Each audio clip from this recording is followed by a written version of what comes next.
Welcome to this chapter of the St. Andrew Society of Detroit's Oral History Project. This project was the undertaking of the Charles S. Lowe Memorial Library Committee to capture members' recollection of the Society. Recorded in November of 2025, these are the memories of Shelby Rohr, who joined the St. Andrew Society in 2013. Shelby, what is one thing that touches you about having Scottish heritage? It gives me pride to know that I come from a strong family. My family came over to the United States right after the beginning of the 1800s. My third great-grandfather came over on a ship, and we know he was from Scotland, but we were never able to trace his roots. But he's buried in Georgia.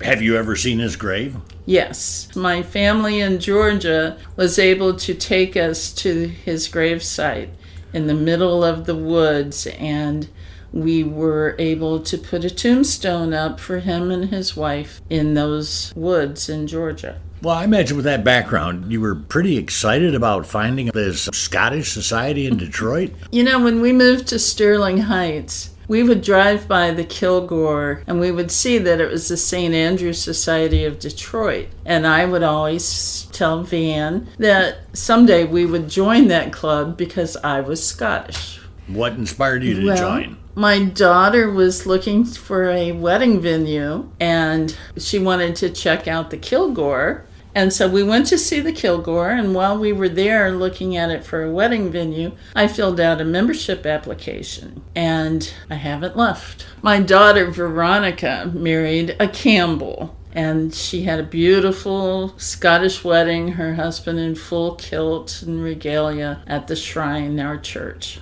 We enjoyed going to the meetings and getting to make new friends and learning what the traditions of the society are. And eventually I decided to get involved and start volunteering for different activities. What did you first volunteer for? My first volunteer activity was the fish fry. Back when we were doing paper orders, I had a paper and pencil and I would write down people's orders. Then I also stepped up to be a social media person on Facebook.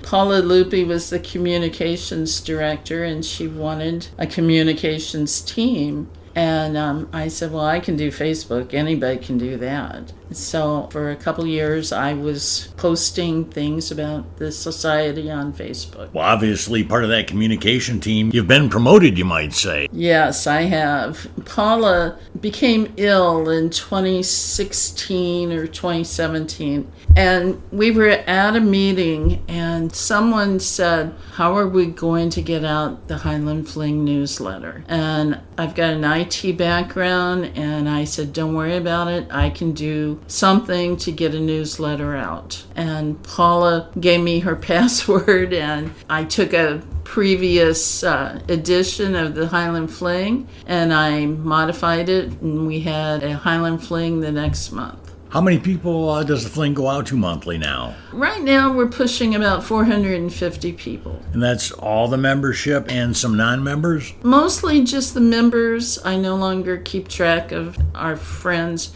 It's on our Detroit Scots website for the public to read. Now, your role as communication director, that expanded your role. What areas did that carry you into? Well, in the fall of 2017, I met Doug Reith and Rod Harris, who informed me that Paula had every intention of remodeling the two websites that we have, the DetroitScots.com and the HighlandGames.com.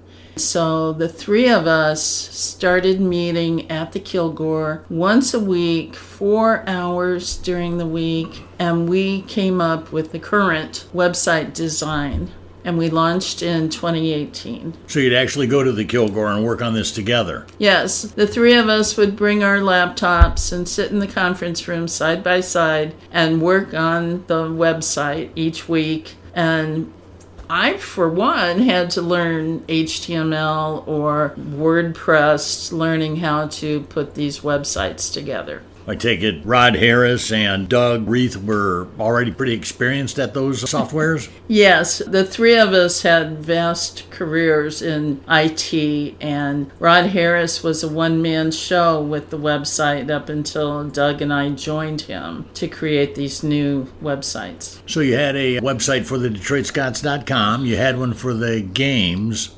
Had there been a website for the Kilgore Center? Yes, the Kilgore has its own standalone website name, thekilgore.com, but we decided to put it under the Detroit Scots at that time. If you type thekilgore.com, it will forward to detroitscots.com/Kilgore, but it's under our umbrella there. I know that there's been a little conversation with handles for the society, the St. Andrews Society of Detroit, the DetroitScots.com. What are your thoughts on that? Well, we have too many logos, if you ask me. We have the map of Michigan with a tartan logo on it, and it was brought to us as saying Detroit Scots.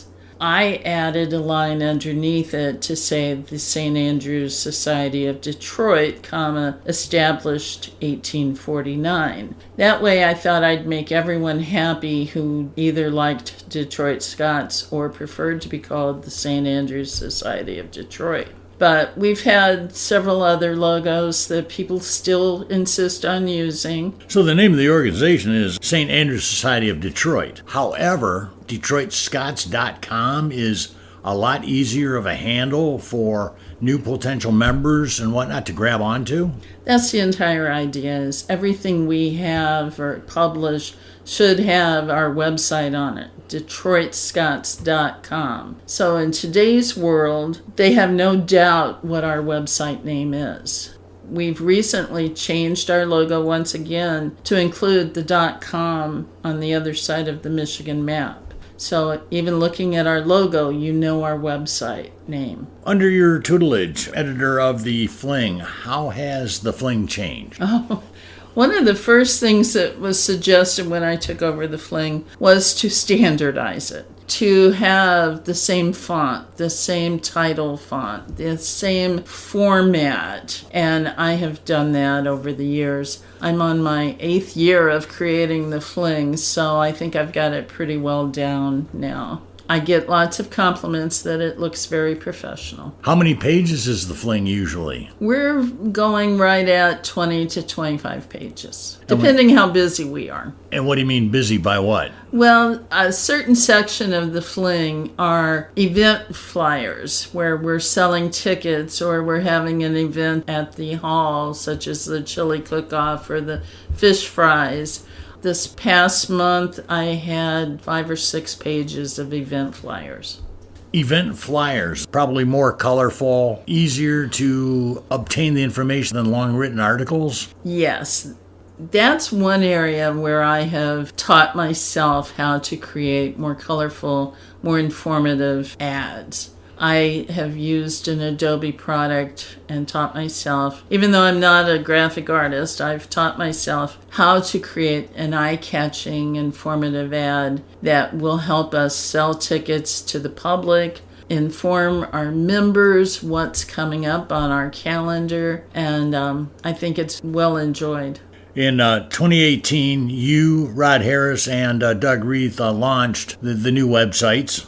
Tell me what happened in 2020 and what changed the world. In 2020, we were in the midst of a fish fry. I think we'd had 2 weekends of open fish fries, and the country shut down. So we had to stop our fish fries, and we had to cancel all meetings. And my team, Doug Reith, Rod Harris, and I, we got together on a video call, and we said, how are we going to keep the society going? And we had done a few video calls, and we decided to start using Zoom. And we had our first Zoom meeting, I believe in June of 2020.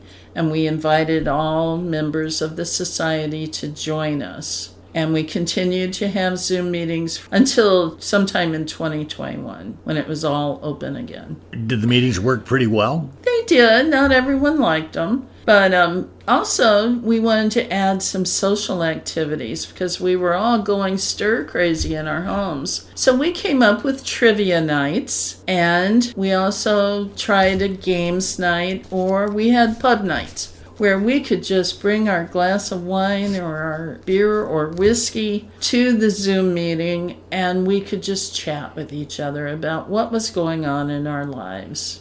Well, the society has in its bylaws that certain things have to happen. There has to be a Burns night. Okay, if this is in the middle of COVID, what happened that year? I am so proud of this event. In December of 2020, several of us at the Zoom meeting said, what are we going to do about Burns Night? And we said, it has to happen. We can't cancel Burns Night. So a team of us came up with a plan that we would record some videos at the Kilgore with no one else in the building so that it was safe from COVID cooties. And we recorded some of that. We had the president of the Chicago Scots read the Ode to the Haggis, and we recorded that.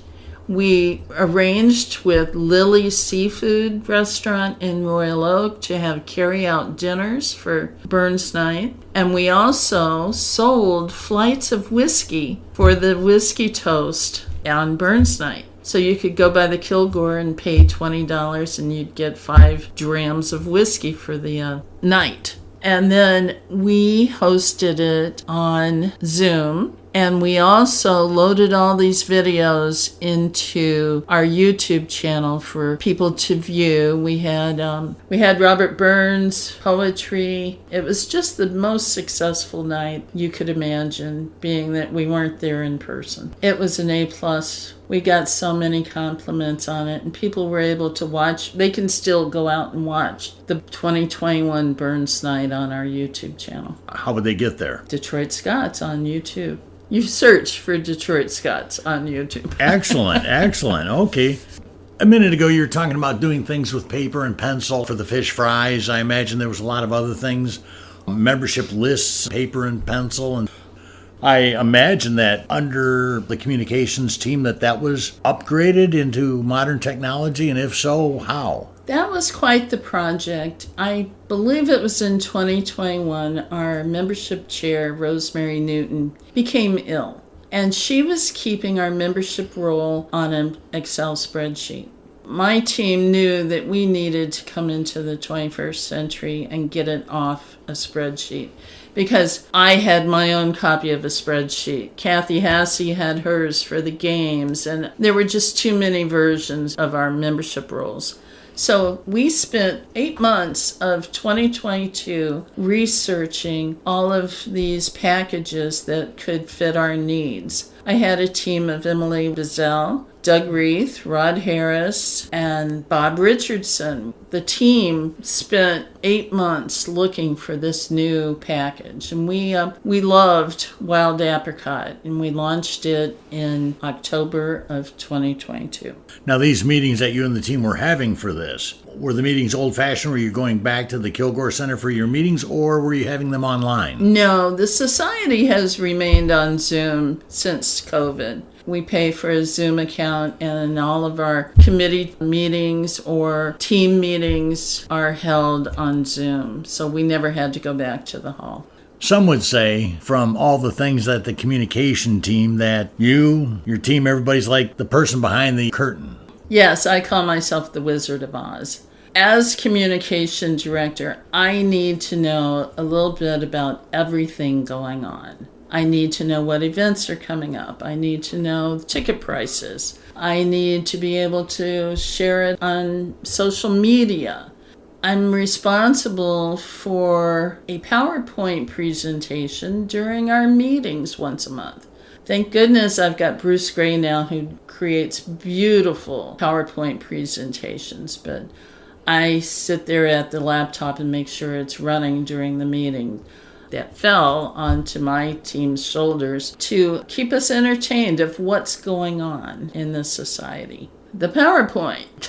It is a synopsis of what's gone on in the past month, what our charities or benevolences are at the meeting during that month, and any past events that we might have photos to share. Oh, it's a photo gallery. A photo gallery. And my 2 photographers take all the photos for the society. And Van Rohr is one of them, and Rod Harris is another. And occasionally I'm getting more photos from other people. So getting back to technology, getting away from paper, you found a software for membership. Again, what is that and what do you do with it? Wild Apricot is a nonprofit product that keeps track of our membership. One of the best things about Wild Apricot is that we evolved from a paper application for new members into an online application. So not only can they fill out their application online, they can also pay the application fee online as well. So my belief is that our membership has increased tremendously over the past 4 years using Wild Apricot. Other benefits of Wild Apricot is our members are in charge of their own data. They maintain their address, their email address. We no longer have to keep that ourselves, where typos would be known to happen. We can sell our event tickets online. We can renew our memberships online.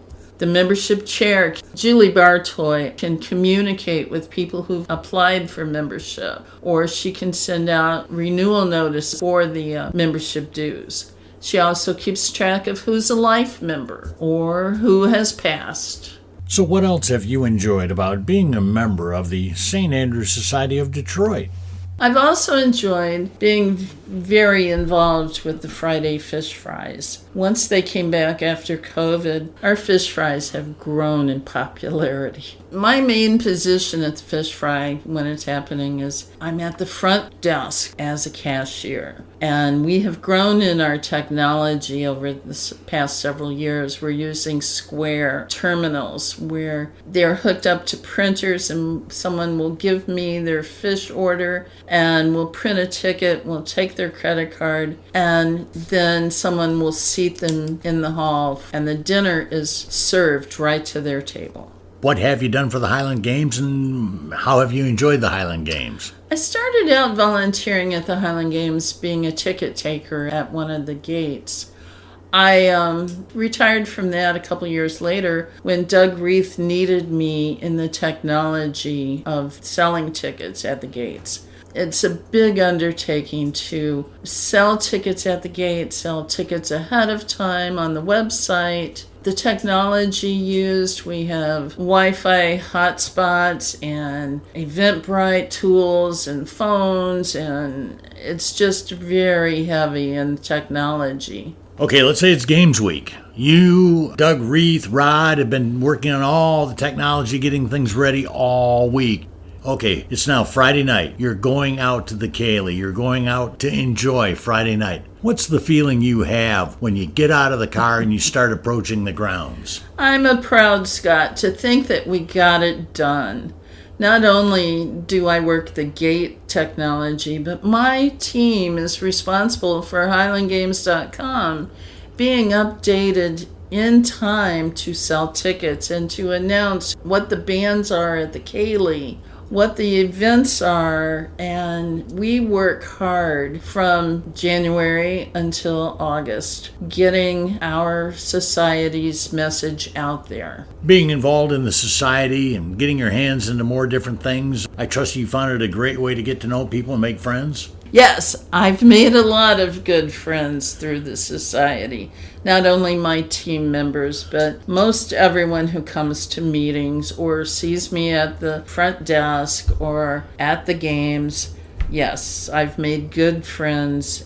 Would you advise new members to get involved and why? Absolutely. The more you're involved, the more you are a part of the society and the membership and the getting involved in events. You get to know people and you get to talk to them and you have this one shared heritage that is so important in our lives.